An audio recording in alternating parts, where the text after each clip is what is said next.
B.Ed second year paper 10th creating and inclusive education अर्थात एक समावेशी शिक्षा का निर्माण यूनिट सेकंड इकाई 2 problems of orthopedically handicapped children and its education अस्थि विकलांग बालकों की समस्याएं और उनकी शिक्षा व्यवस्था।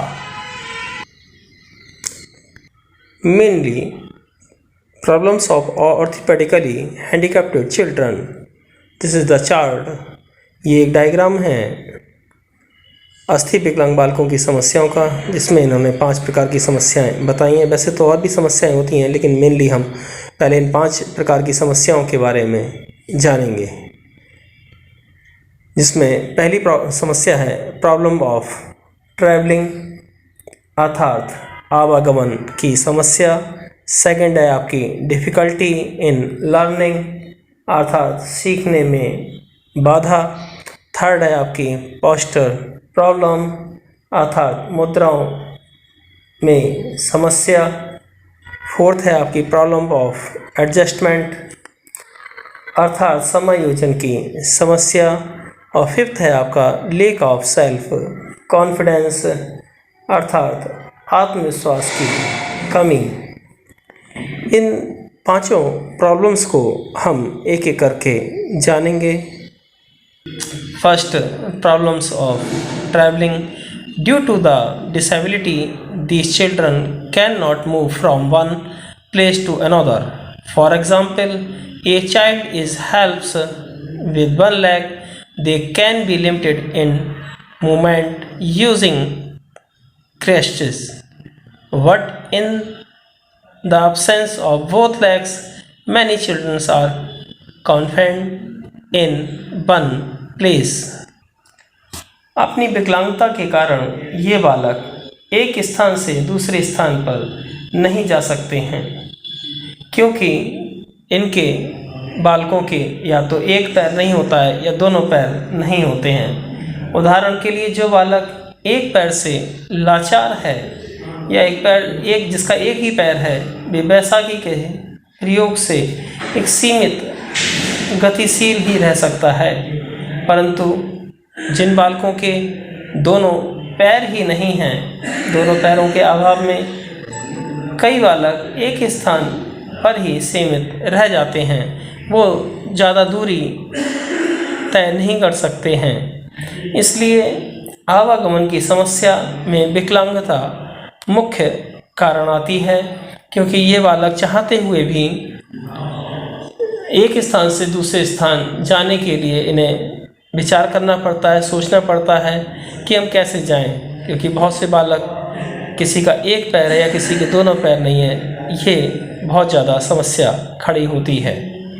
इसीलिए ये आने जाने में इन्हें बहुत ज़्यादा तकलीफ होती है। सेकंड पॉइंट आता है हमारा डिफ़िकल्टी इन लर्निंग।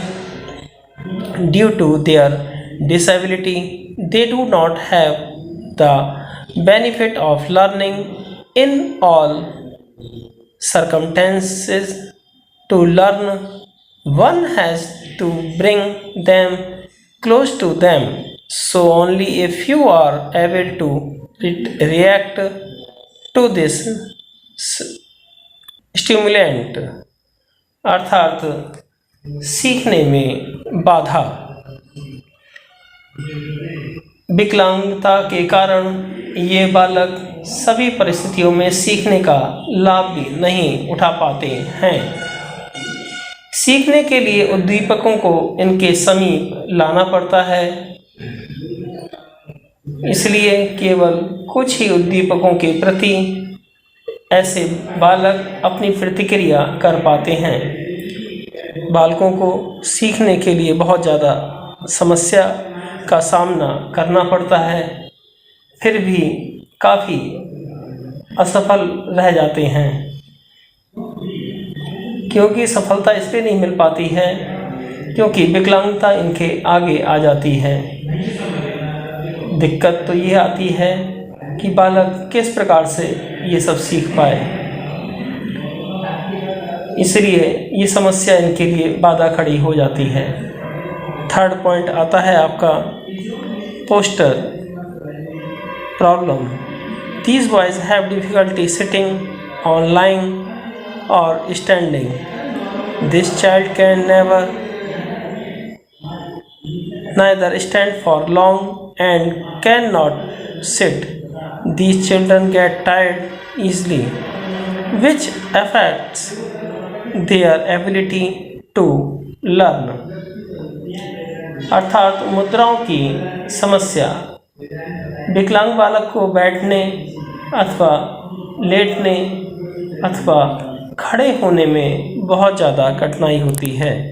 विकलांग बालक अगर बैठ जाए तो बैठ के उठने में उसे बहुत ज़्यादा दिक्कत होती है, या अगर वो लेटा हुआ है, लेटने के बाद उससे कहा जाए कि उठ के बैठ जाओ या खड़े होके चलो तो वो नहीं कर पाता है, उसे बहुत ज़्यादा तकलीफ़ होती है, उसके शरीर में बहुत ज़्यादा दिक्कत होती है। या कोई विकलांग बालक बहुत देर तक खड़ा हुआ है तो वो ज़्यादा देर तक खड़ा होने में भी उसे दिक्कत होती है, क्योंकि या तो उसके एक पैर होता है या दोनों पैर नहीं होते हैं। ज़्यादा देर तक वो खड़ा होने में भी उसे कठिनाई का अनुभव होने लगता है। ये ना तो लंबे समय तक खड़े रह सकते हैं, ना ही लंबे समय तक बैठ सकते हैं। ये बालक बहुत आसानी से थकान इनका शरीर मांगने लगता है, और इनकी इस कारण से न ज़्यादा देर तक बैठ नहीं पाने से या ज़्यादा देर तक खड़े नहीं हो पाने से इनके सीखने की क्षमता भी प्रभावित करती है। बालक ज़्यादा देर तक ना बैठ पाएँ और ना ज़्यादा देर तक खड़े हो पाएँ, इसलिए ये सीखने की समस्या भी इनके सामने आती रहती है, और ये विभिन्न मुद्राओं में खड़े होने की समस्या, बैठने की समस्या, लेटने की समस्या भी इनके सामने आती रहती है। Next point, problems of adjustment. These boys are not only unable to perform physically activities, it seems ugly to see. Often they look ugly. For this reason, children are often not accepted in their age group due to lack of social interactions. The qualities of adjustment are not developed in them.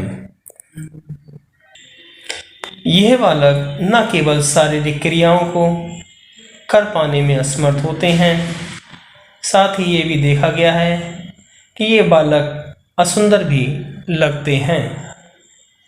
इसका कारण ये प्रायः अपने आयु वर्ग के बालकों में स्वीकृत नहीं होते हैं। सामाजिक अंतःक्रियाओं की कमी से भी इनके अंदर समायोजन के गुणों का विकास नहीं हो पाता है। इन्हें अपनी उम्र के बालकों के संग समायोजन करने में बहुत समस्या आती है। साथ ही ये बालक शारीरिक क्रियाओं को कर पाने में भी असमर्थ होते हैं, और इस कारण से जब ये समायोजन नहीं कर पाते, इस कारण से ये पिछड़ जाते हैं और विभिन्न प्रकार की समस्याओं से घिर जाते हैं। आपका लास्ट पॉइंट आता है lack of self confidence. These children are familiar with their physically disability and disability. For this reason, these children often avoid interacting with others or doing their interactions. Failure in physical activities leads to loss of confidence. अर्थात आत्मविश्वास की कमी। इन बालकों में आत्मविश्वास की कमी पाई जाती है। अपनी शारीरिक अपंगता के कारण, या ये कह सकते हैं अपनी शारीरिक अक्षमता से ये बालक परिचित होते हैं। इस कारण प्रायः ये दूसरों के साथ बातचीत या अन्य अंतःक्रिया करने से बचना चाहते हैं, और शारीरिक क्रियाओं में असफलता से इनके आत्मविश्वास में कमी आ जाती है। अतः सभी विकलांग बालकों में आत्मविश्वास का अभाव पाया जाता है। ये बालक सदैव अपने स्वास्थ्य भविष्य के प्रति चिंतित रहते हैं। उनके उत्साह में निरंतर कमी आती रहती है। फलस्वरूप इसके अभाव में ये चिड़चिड़े हो जाते हैं। अतः ये हम कह सकते हैं कि शारीरिक रूप से विकलांग बालक पूर्णतः मानसिक रूप से विकसित एवं सक्षम होते हैं, परंतु इनके अतिरिक्त भी इन बालकों में आत्महीनता की भावना का विकास हो जाता है। इसका कारण ये है, ये अपनी शारीरिक विकृति के कारण ये अपने समूह में उपहास के पात्र बन जाते हैं और साथ ही साथ इन सभी कारणों से वे हीन भावना से पीड़ित हो जाते हैं। फलस्वरूप उनका भली भांति अन्य बालकों एवं समाज के साथ समायोजन भी नहीं हो पाता है। श्रवण दोष की समस्या भी है। श्रवण दोष से पीड़ित बालक कक्षा में ठीक प्रकार से सुन भी नहीं पाता है, अन्य व्यक्तियों की बातें समझने में उसे कठिनाई भी होती है और वह समाज में ठीक प्रकार से समायोजित भी नहीं हो पाता है। साथ ही साथ आज जो शैक्षिक प्रौद्योगिकी की नवीन तकनीक है, इसमें radio, Doordarshan, video, tape recorder, cinema और कंप्यूटर आदि हैं, उनके द्वारा शिक्षा दी जा रही है, जिसका वे कुछ भी लाभ नहीं उठा पा रहे हैं। शारीरिक रूप से अपंग बालक एकांकीपन अनुभव करते हैं क्योंकि वे अपने साथियों के साथ घुल मिल नहीं पाते हैं। उनका ना घुलना मिलना ही उनका एकांकीपन को बढ़ावा देता है। इसके अतिरिक्त विकलांग बालक प्रायः शर्मीले होते हैं, अपनी बात किसी से कह नहीं पाते हैं, लज्जा होती है, अंतर्मुखी होते हैं, निष्क्रिय होते हैं, आत्मकेंद्रित होते हैं, संवेगात्मक रूप से अस्थिर तथा कुसमायोजित भी हो जाते हैं। वे अपने आप को सामाजिक दृष्टि से अयोग्य, अपर्याप्त आदि मानने लगते हैं। ये बातें बालकों की शिक्षा के विकास में बाधा होती हैं। Thanks for watching. धन्यवाद।